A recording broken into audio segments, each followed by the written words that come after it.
Hey, what's up guys? Welcome back to the channel. In today's video, I will be discussing all things Ethereum staking. So answering each and every one of your questions, including what Ethereum staking is all about, and also just giving you a quick step-by-step process that is actually involved when you're staking Ethereum, and also answering the questions on how to participate in staking without you actually having to set up any hardware, and also just looking at things like how much you actually make when you're staking Ethereum, and also some of the possible risks when staking ETH, also the differences between staked ETH and staking Ethereum itself, and also just asking some questions like why isn't staked Ethereum staked ETH pegged to actual Ethereum, and also what some of the pros and cons when staking Ethereum are. So these are some of the questions that you guys have been asking me over the years, and I've just been collecting those, and today I will be giving you this definitive guide. I will also be talking about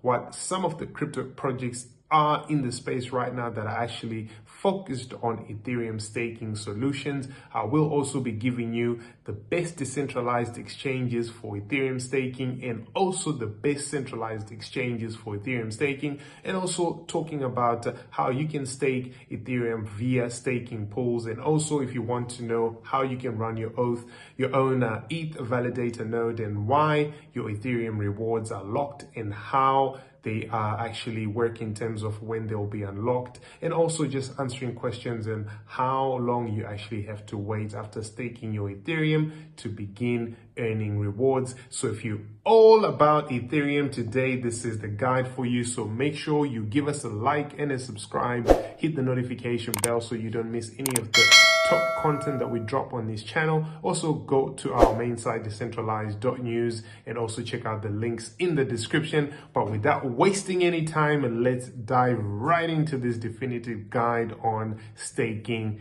Ethereum.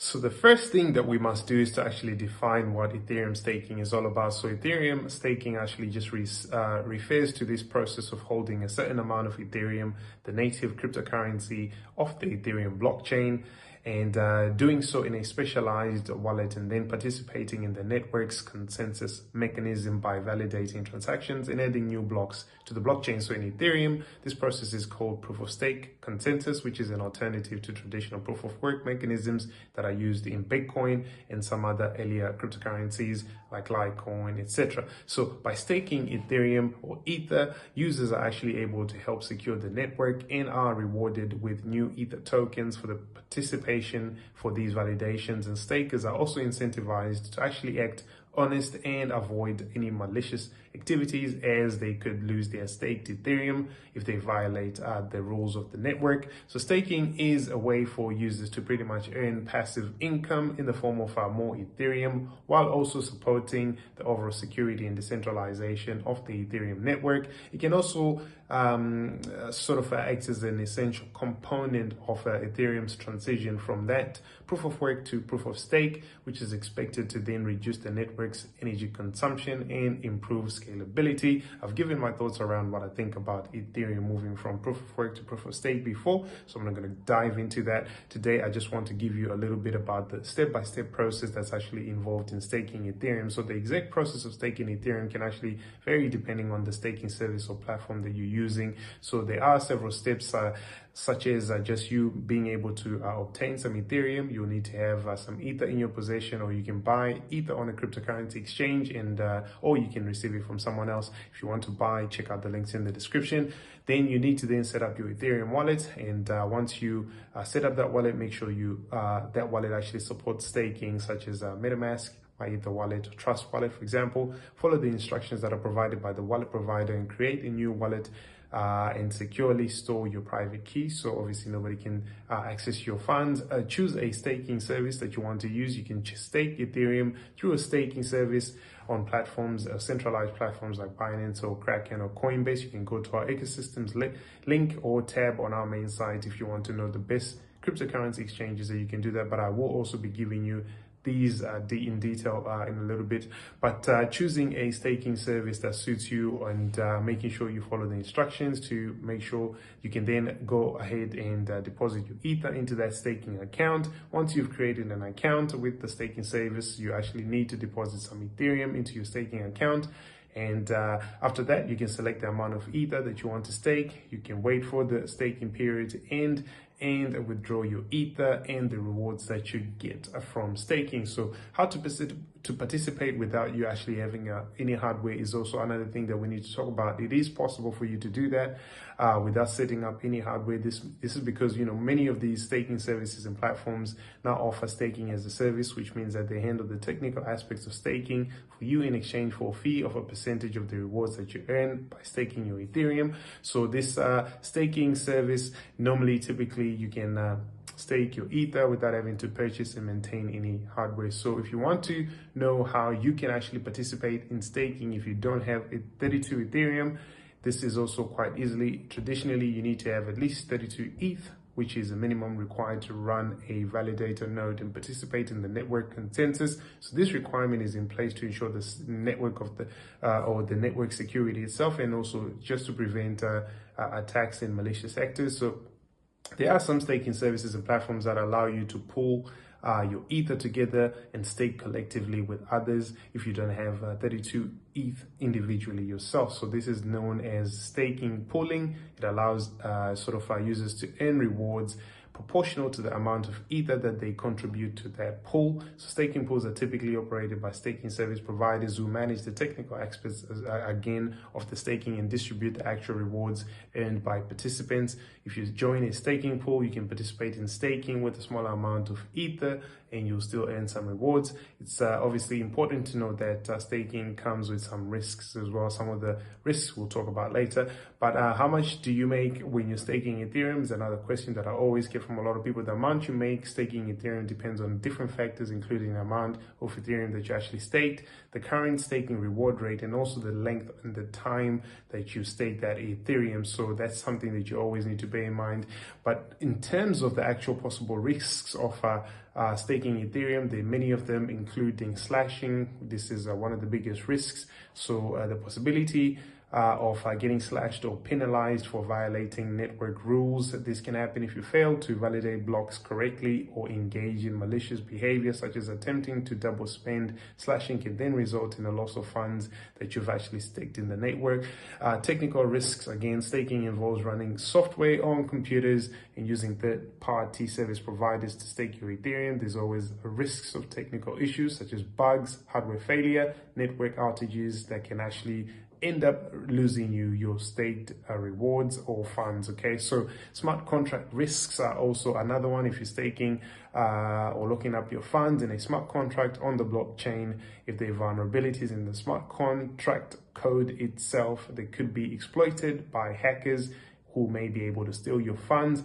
There are also market risks. The value of Ethereum and staked ETH can be volatile, so you have to bear that in mind. And also regulatory risks. You've seen what's been happening recently, especially in the USA, with them really coming after some crypto exchanges about staking. And so these regulatory uncertainties and are something that you also need to also keep in mind. So let's just look at what the difference between staked ETH and staking Ethereum is. So staked ETH, again, like I said,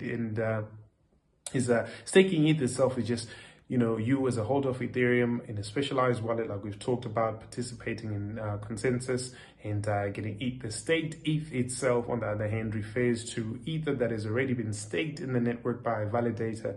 When that Ether is staked, it is transferred from the staker's account to a smart contract on the blockchain that manages the staking process. So the Ether is then locked up in a smart contract for a period of time, during which the validator actually is able to earn rewards for participating in network consensus. Once staking period ends, the staked Ether can then be withdrawn by the validator and converted back into regular Ether. So the staked Ether cannot be transferred or traded during staking or during that duration of staking. It is locked up in the smart contracts. So that's something that you need to also bear in mind. So let's say, why isn't staked ETH pegged to Ethereum itself, because we did have that problem before. We've seen some of these staked Ethereum depegging quite a bit from Ethereum, the main token itself. So obviously staked ETH is a token that actually represents the ether that has been staked in the Ethereum 2.0 network. Staked ETH is actually created when a user stakes ether in the network, and it is used as a form of collateral to actually secure the network and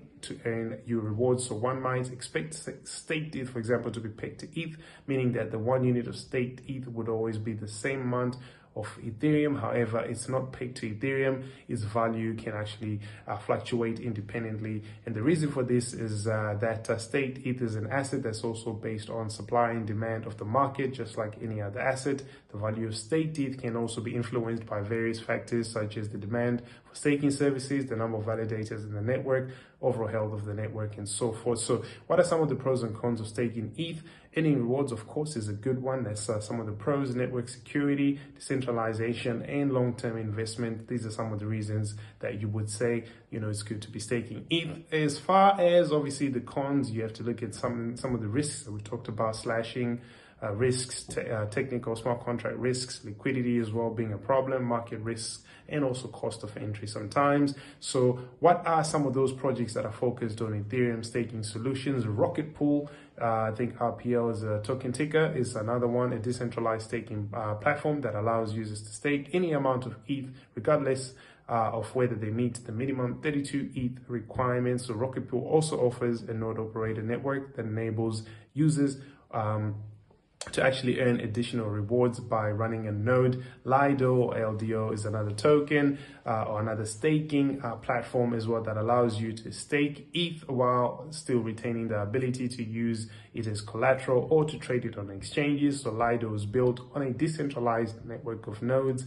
that distribute rewards to users who stake Ethereum. Anchor is another one. So Anchor platform is ANKR is a platform that actually provides infrastructure for running nodes, staking cryptocurrencies. Anchor also offers a range of solutions for staking Ethereum, including a node hosting service and staking pool that allows users to stake their ETH with other users as well. Prism is another one.